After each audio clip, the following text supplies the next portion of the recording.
Numbers can sometimes seem far removed from the people they're used to represent. Living here obviously gives you some kind of freedom as well. Darwinism or Darwinitism is an incurable disease. Growing up in a small town, there's always that, there's lots of talking. When I look around, it's the greenery. You know, things just, I one don't thing see gets said and it goes around so quickly. My name's Locke, I'm 19, I'm a songwriter, and this is the pen I write. 100 voices, 100 lives, 100 stories. G'day, my name's Roger. Each cast member in this performance of 100% Darwin represents 1% of the city's 130,000 strong population. The community members involved act as an interactive human poll, answering questions on stage about their lives, habits and beliefs. When you're answering some of those political questions and you're the only one, I think that's pretty brave. And will I share any of those numbers? Those involved in this performance weren't chosen through a regular audition process. Instead, they've had to nominate another person to be involved, creating a domino effect. Statistician Matt Heffernan kicks off the show.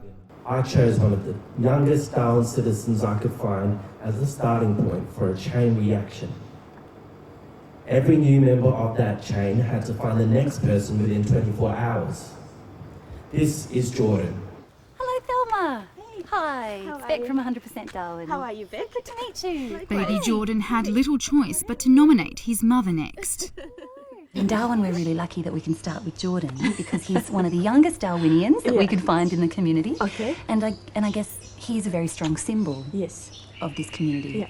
Yeah. So, Casting director Beck Reed had 100 days to put the cast together.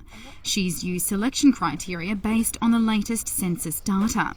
people's gender, where they were born in the world, their age, where they live in Darwin, and then their family composition. Yep. So as you can see, 3% of Darwin was born in Africa and the Middle East. Okay. So you would be one of those 3%.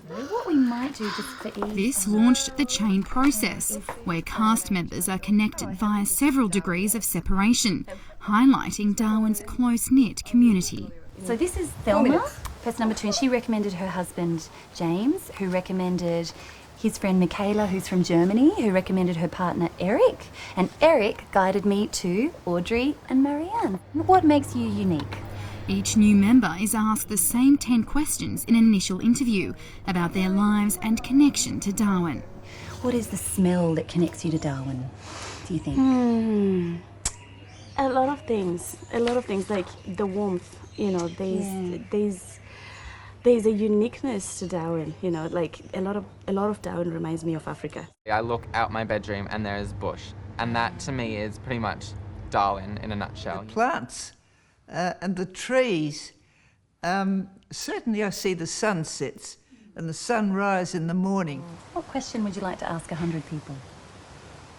Do you think Territorians drink alcohol too much? What is your dream? Where do you want to end up and what do you want to have, you know? Where do they hope to live when they get old? You will find them on the stairs. The 100% franchise, born from these German directors, aims to put a human face to urban populations. How can we create a performer that represents that bigger thing where we're all in, the city, and not the city, but the population of the city?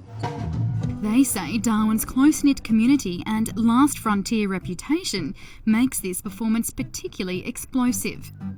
The whole process reveals the private world of some of the city's high-profile characters and the real-life love story of this former administrator and long-time resident of the territory. I saw the first day, took her out the second day and proposed. She was a bit coy at that stage, she accepted on the third. And the childhood memory that launched this man's successful career. I went on to cover boxing at the Olympic Games, you know, in Beijing and then in London. And I remember sitting there when the boxing was on and just thinking for a moment, goodness, all those years ago I was sitting with my dad listening to the radio and getting pictures painted of boxing for me, and here's my opportunity to do that right now. The circle was complete, if you like. For them, Darwinism is an incurable disease that stays with people forever. If you've been here a couple of years and you want to stay, then you're a Territorian. And that immediately raises your intellect up about 10 points. 100% Darwin is able to tell the truth about modern life in a way pie charts and graphs cannot. So you can use statistics to make politics, you can use it to make decisions in economics and so on, but you might as well see the people behind the numbers and get the stories and get as well their relation to the city they are living in.